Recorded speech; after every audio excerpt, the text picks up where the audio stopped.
जय श्री राम सभी भाइयों को। और जैसा कि आप लोग देख सकते हैं कि अभी SECR नागपुर की तरफ से डीवी के लिए एक कॉल लेटर जारी हो गया। और जिसका डीवी जो स्टार्ट है तो वो 24 तारीख से स्टार्ट है। तो आप लोगों को मैं बताना चाहूँगा कि जो जो डॉक्यूमेंट्स लगने वाले हैं वो क्या क्या लगने वाले हैं, जिससे कि आपको कोई दिक्कत ना हो डीवी के समय, और जिससे कि आप वहाँ पर रिजेक्ट ना हो। तो आप लोगों को मोस्ट इम्पॉर्टेंट डॉक्यूमेंट मैं बताना चाहूँगा जो आपके पास होने चाहिए। तो सबसे पहले मैं अपना इंट्रोडक्शन देना चाहूँगा। और मेरा नाम अभिनय प्रताप सिंह और मैं अभी WCR भोपाल डिवीज़न से रेलवे अप्रेंटिस कर रहा हूँ। तो मुझे रेलवे से अप्रेंटिस करते करते मेरे 5 मंथ कंप्लीट होने वाले हैं।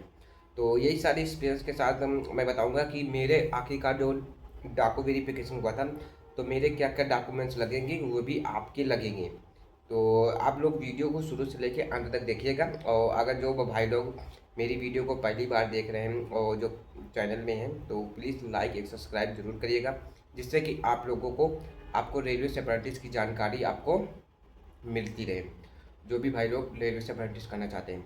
तो हम ज़्यादा टाइम नहीं करेंगे तो वीडियो को मैं शुरू करता हूँ। तो अभी वो जो अभी आया है तो SECR नागपुर की तरफ से जो डीवी के लिए लिस्ट जारी की गई है, तो आप लोगों ने काफ़ी भाई लोगों ने देख लिया होगा कि किसका किसका नाम आया है। तो आपको मैं बताऊंगा कि सबसे पहले क्या क्या डॉक्यूमेंट्स आपको तैयार रखना है, जिससे कि आपको डीवी के समय कोई दिक्कत ना हो। तो सबसे पहले मैं आपको बताना चाहूँगा कि आपका पहला है जो ई कॉल लेटर डाउनलोड होगा डीवी के समय। जो ई कॉल लेटर आया होगा आपको ईमेल आईडी में, ये मैसेज में आया होगा डाउनलोड करने के लिए। तो उसको डाउनलोड करने के लिए आपको क्या करना होगा कि आप लोग उस साइट में जाइए, उसकी वेबसाइट में जाइएगा और अपना रजिस्ट्रेशन और डेट ऑफ बर्थ डालिएगा, तो आपका ई कॉल लेटर जारी हो जाएगा। और उसमें ई कॉल लेटर में सब कुछ आपको लिखा रहेगा कि कहाँ जाना है, किस ऑफिस में, DRMS ऑफिस में कहाँ पर है, कहाँ जाना है, वो सब एड्रेस लिखा रहेगा। तो आप लोग उसमें जाइएगा, उसको डाउनलोड करिएगा और उसकी एक प्रिंट 2-3 प्रिंट आउट निकलवा के धर लीजिएगा। एक वो कॉल लेटर डाउनलोड करना है, इसके बाद एक प्रिंट आउट उसको ले लीजिएगा। और दूसरे नंबर में आप लोगों को क्या रखना है, आपको वो क्या कहते हैं हाई स्कूल की मार्कशीट रखना है। पूरा सेट बता रहा हूँ कि क्या कैसे कैसे डॉक्यूमेंट्स पूरा सेट से रखना है, कि ताकि आपको बाद में वहाँ पर कोई हड़बड़ी ना हो, क्योंकि वहाँ पर बहुत जल्दी जल्दी रहता है कि सबको अपना डॉक्यूमेंट तैयार करके जाइएगा, ऑफिस बुलाते रहते हैं। इसलिए मैं आपको बता रहा हूँ क्योंकि मेरे साथ भी ऐसा हुआ है।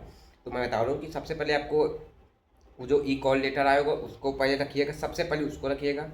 फिर मार्कशीट की फ़ोटो कापी रखिएगा। और इसके बाद आपको वो क्या कहते हैं वो ITI का सर्टिफिकेट और मार्कशीट दोनों जो मिलती हैं उसको भी रखिएगा। और तीसरे नंबर में आप लग सकते हैं आधार कार्ड, पैन कार्ड। और पाँचवें नंबर में आप लगते हैं बैंक पासबुक की फ़ोटो कापी। ये भी आप इम्पोर्टेंट है, ये भी रख लीजिएगा। और इसके बाद जो आता है मोस्ट इम्पोर्टेंट डॉक्यूमेंट्स, वो आता है आपका कास्ट सर्टिफिकेट। आपका कास्ट सर्टिफिकेट, अगर भाई वो कास्ट सर्टिफिकेट कैसा लगेगा, आप लोगों को सेंट्रल का कास्ट सर्टिफिकेट लगेगा। किसका लगेगा? सेंट्रल का। और ये तो भी वो नोटिफिकेशन में जो अपनी वैकेंसी निकालता है, जो इस से ना कुछ जो 1000 कुछ प्लस आई थी, उसमें अपन नोटिफिकेशन में सबको दिया रहता है कि EWS खातिर OBC certificate, SC certificate, medical certificate सब कुछ दिया रहता है। तो अगर अगर आपकी उसके फॉर्मेट में है तो आप उसका ले जाइएगा। अगर उसके फॉर्मेट में नहीं है तो आपको सेंट्रल लेवल का लेके जाना चाहिए था, लेके जाइएगा। तो पहले उसका सर्टिफिकेट रख लीजिएगा। जो भी भाई EWS से है, जनरल से है, अगर वो EWS से है तो उसका भी सर्टिफिकेट लेके जाइएगा। वो भी वो भी सेंट्रल लेवल का, वो भी 1 साल के अंदर का ही होना चाहिए। 1 साल के अंदर होना चाहिए। अगर EWS अगर वो नहीं है तो आपका फिर भाई दिक्कत हो जाएगी। इसलिए मैं बता रहा हूँ 1 साल के अंदर का ही होना चाहिए। तो अगर आप लोग नए हो तो 2026 का ही होना चाहिए सेंट्रल लेवल का। और इसके बाद तुमको आता है मेडिकल सर्टिफिकेट। ये बहुत से भाई लोगों का कंफ्यूज रहता है कि आखिरकार मेडिकल सर्टिफिकेट कैसे बनवाएं। तो भाई वो जो नोटिफिकेशन में देता है ना कि अपना मेडिकल सर्टिफिकेट उसी जिस डिवीजन में आप लोगों ने फार्म भरा है, इस ECR नागपुर की तरफ से जो फार्म भरा है उसमें अपना मेडिकल सर्टिफिकेट दिया रहता है। तो आप उसके ही फॉर्मेट में बनवा के ले जाइएगा। ये नहीं कि मेडिकल सर्टिफिकेट बनवा लाएं सरकारी हॉस्पिटल से ये चल जाएगा, ऐसा नहीं होगा भाई, रिजेक्ट कर दिया जाएगा। क्योंकि मेरा भी फार्म रिजेक्ट हुआ था, मुझे नहीं पता था कि मेडिकल सर्टिफिकेट उसी के फॉर्मेट लेके जाइएगा, ले जाना चाहिए था। पर मैंने वो दूसरे बनवा के सरकारी हॉस्पिटल बनवा के दे दिया गया, तो वहाँ पर मुझे तत्काल रिजेक्ट कर दिया गया था।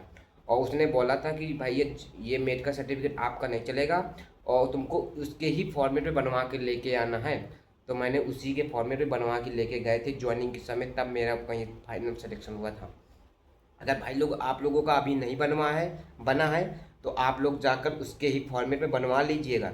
एक एक दिन में सब बन के रेडी हो जाता है। आप सरकारी हॉस्पिटल में जाइएगा, तुरंत एक दिन में बना देते हैं और 100 150 200 रुपये दे दीजिएगा तो आपको बना देंगे।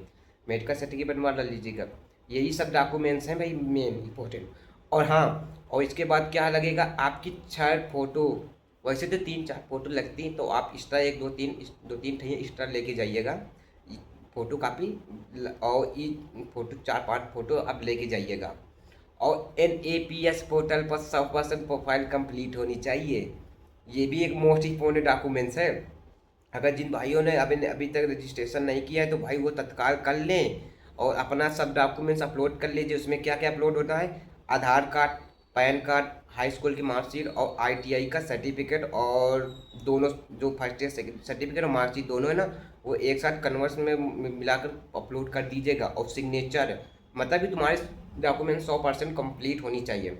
अगर नहीं है कोई दिक्कत नहीं, वो मेडिकल वो DV के समय सब आपको कंप्लीट कर देंगे वहाँ पर NAPS पोर्टल पर रजिस्ट्रेशन सबका, मतलब पूरा प्रोफाइल तुम्हारा कंप्लीट कर देंगे। एक ये भी है, NAPS पोर्टल का रजिस्ट्रेशन लेके जाइएगा, फोटो कापी लिखवा जी।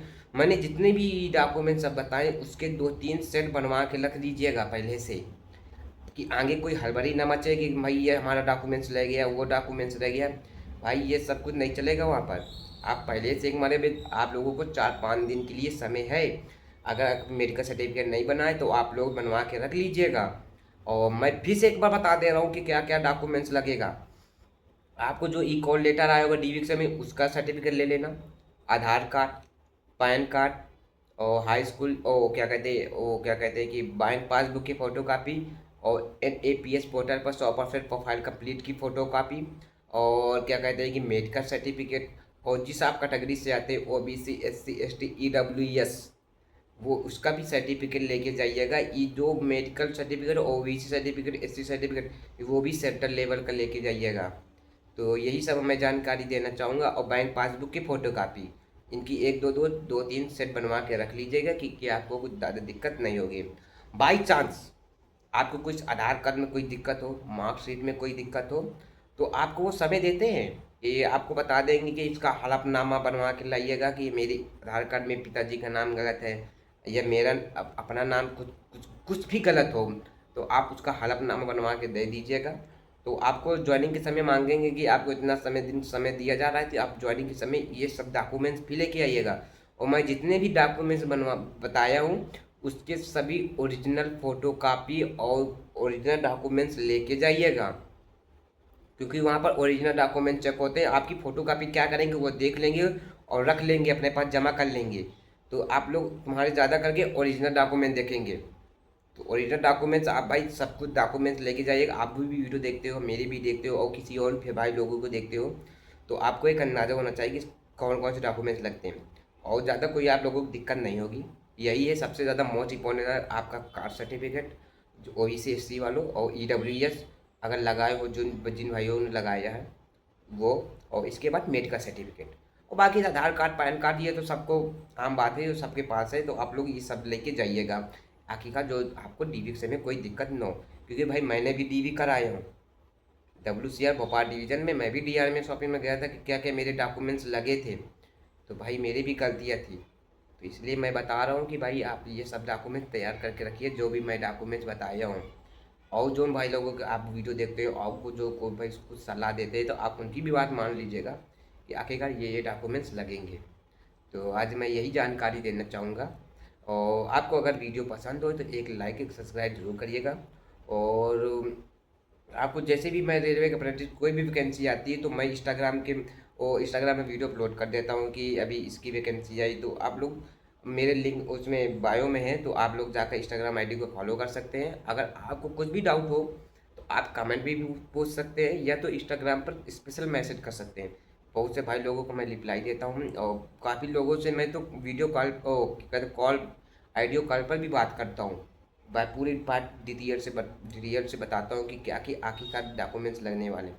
मैं आज यही जानकारी देना चाहता हूँ। फिर मिलते हैं नए ब्लॉग के साथ, तब तक के लिए जय हिंद जय भारत।